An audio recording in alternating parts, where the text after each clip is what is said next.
Salut les amis et bienvenue sur ma chaîne Gilles Goro. Comment retrouver sa forme de jeunesse? Aujourd'hui, je vais vous parler de l'épigénétisme. Et si vos gènes n'étaient pas une fatalité? Loin d'être figés, nos gènes s'expriment ou se taisent selon notre mode de vie, notre environnement, notre alimentation et même nos émotions. C'est ça l'épigénétisme, l'art et la science de comprendre comment nos choix quotidiens peuvent littéralement réécrire le destin inscrit profondément dans notre ADN. Aujourd'hui, on va plonger ensemble dans ce domaine fascinant qui pourrait bien être la clé de la longévité et de la prévention des maladies. Et je dirais même plus, de la maîtrise de notre potentiel humain.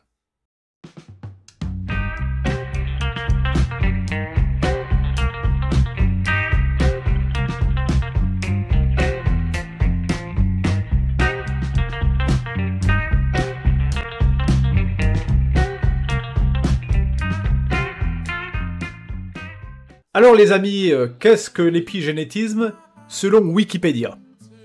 On peut sans doute comparer la distinction entre la génétique et l'épigénétique à la différence entre l'écriture d'un livre et de sa lecture. Une fois que le livre est écrit, les textes, c'est-à-dire les gènes ou l'information stockée sous forme d'ADN, sera le même dans tous les exemplaires distribués au public. Cependant, chaque lecteur d'un livre donné aura une interprétation légèrement différente de l'histoire, qui suscitera en lui des émotions et des projections personnelles au fil des chapitres. D'une manière très comparable, l'épigénétique permettrait plusieurs lectures d'une matrice fixe, le livre ou le code génétique, donnant lieu à diverses interprétations selon les conditions dans lesquelles on interroge cette matrice. Je vais vous lire aujourd'hui un extrait de mon livre « Et si vous restiez jeune et heureux » dans lequel, justement, je parle en détail de ce qu'est l'épigénétisme.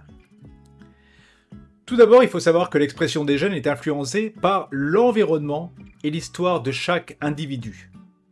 L'épigénétique démontre que notre mode de vie transforme nos gènes et que nous transmettons ces mutations.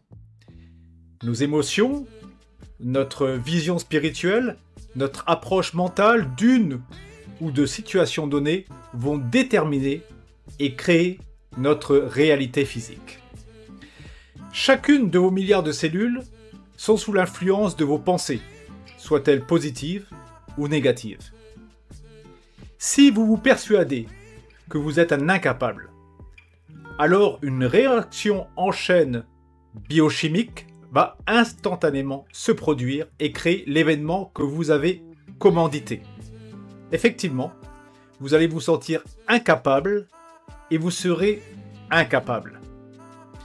Les émotions ont un impact incommensurable sur la qualité de votre vie et ces émotions peuvent déclencher l'expression des brins d'ADN en seulement quelques secondes, et ce, par l'activation des gènes immédiats ou précoces, appelés IEGs pour en anglais Immediate Early Genes. Plus d'une centaine de gènes sont activés par vos pensées et par vos sentiments.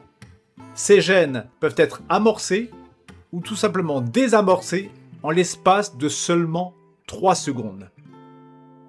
Alors mon conseil c'est le suivant. Dites-vous à chaque instant que vous êtes une belle personne, que votre mission sur Terre est importante, pardonnez vos erreurs car elles sont humaines et transformez celles-ci positivement en un solide socle de référence afin de déclencher une merveilleuse réaction en chaîne qui va instantanément vous libérer de vos doutes et de vos peurs. Selon moi, il est important de prêter une attention très particulière à l'action de nos paroles, aussi bien envers nous-mêmes qu'envers votre interlocuteur, car celle-ci modifie en l'espace de quelques secondes l'expression de vos gènes. De belles paroles, accompagnées de merveilleux et sincères sentiments, vous transforment physiquement en une belle personne. Inversement, des paroles négatives, accompagnées de haine, vous transforment en un être hideux.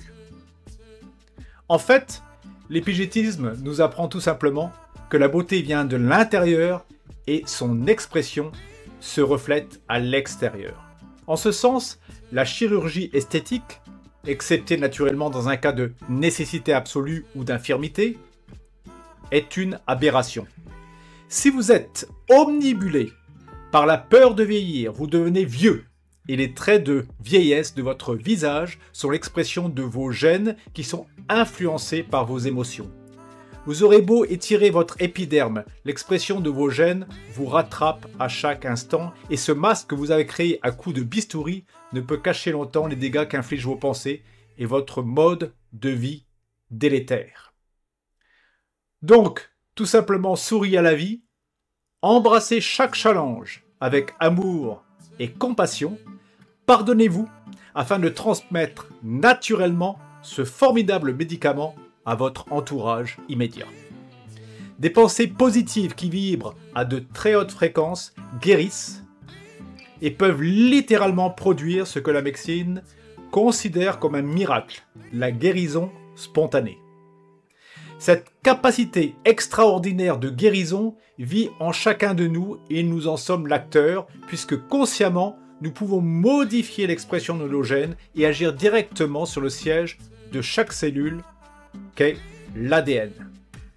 Par exemple, les jumeaux partagent le même code génétique, mais la science a démontré que celui-ci peut agir différemment en fonction du mode de vie, en fonction de l'alimentation ainsi que de l'environnement.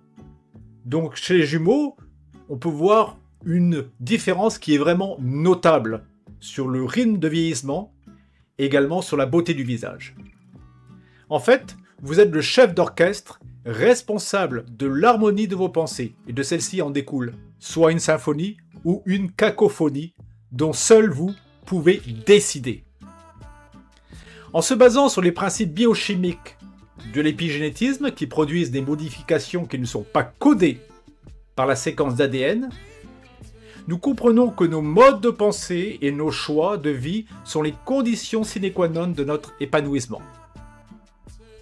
D'ailleurs, cette notion d'épigénétisme a été comprise depuis les années 20 par l'éminent Émile Coué, et dont voici un extrait d'Émile Coué sur Wikipédia. Émile Coué est un psychologue et pharmacien français, auteur d'une méthode de guérison et de développement personnel, appelée la méthode de Coué, fondée sur l'autosuggestion. Ses premières années d'expérience lui font prendre conscience de l'efficacité de la suggestion et de l'action déterminante de l'imagination dans le processus de guérison. Coué commence à développer les premiers principes sur lesquels il bâtira plus tard sa méthode. Toute maladie est double, produisant ses effets sur la condition physique du patient, mais aussi sur son moral. En guidant l'imagination de manière positive, il est possible de faire pencher la balance du bon côté et par là même de déterminer la guérison. Ainsi, lorsqu'un malade se persuade que la guérison va se produire, celle-ci se produira, si elle est possible. Si elle ne l'est pas, il pourra néanmoins obtenir par la suggestion une amélioration optimale de son état. Coué va élaborer une méthode qui fait appel à la suggestion consciente et méthodiquement conduite d'idées positives. Coué condense sa méthode en une phrase clé qui est la suivante. Tous les jours, à tout point de vue, je vais de mieux en mieux. Il y a également mes versions, après tout vous pouvez adapter une version. Tous les jours, à tout point de vue, je deviens de plus en plus jeune. Par exemple, ça va vous persuader que vous avez contrôle sur votre longévité. Alors, à répéter naturellement à voix haute, 20 fois le matin et 20 fois le soir, en vue de conditionner l'imaginaire de manière favorable. En répétant cette formule de manière machinale, sans aucune intervention de la volonté, on croit possible de faire pénétrer mécaniquement dans l'inconscient l'idée d'amélioration, l'idée de progrès. Et lorsque cette idée fait son chemin dans les profondeurs de l'inconscient, elle deviendra agissante. En fait, c'est une méthode que j'applique au quotidien, ayant l'avantage d'être gratuite et terriblement efficace. Dès qu'un obstacle se présente, une difficulté, un challenge, je répète à voix haute la phrase universelle d'Émile Coué avec un renforcement de pensée constructive. je ne me donne plus le droit d'oublier que des millions de gens souffrent bien au-delà de mes petites et insignifiantes difficultés et que beaucoup de personnes font face à des handicaps majeurs et que certaines d'entre elles parcourent le monde pour transmettre des messages d'amour, de joie et de confiance en soi. Donc, à l'image de ces personnes exceptionnelles, puisez le positif qui vous entoure, emmagasinez-le consciemment avec toute votre énergie et toutes vos tripes. Et transmettez ensuite cette énergie tout simplement, qui vous reviendra de plein fouet tel un boomerang. Comme disait Descartes, je pense, donc je suis. Voilà les amis, c'était un court chapitre sur l'épigénétisme, extrait de mon livre « Et si vous restiez jeune et heureux ?» D'ailleurs, il est en vente sur Amazon, n'hésitez pas à jeter un coup d'œil. Également, pour ceux qui préfèrent une version numérique, sachez que sur mon site gilgoro.fr, sur toutes les pages, vous verrez en haut une icône où vous pouvez télécharger directement ce livre en cliquant sur l'icône e-book. Voilà. Je vous souhaite à tous et à toutes une excellente journée, naturellement une bonne santé, et n'oubliez pas que vous êtes maître de votre existence par le biais de vos pensées. Alors, cultivez vos pensées et vous verrez que tout s'arrangera. Ciao, ciao!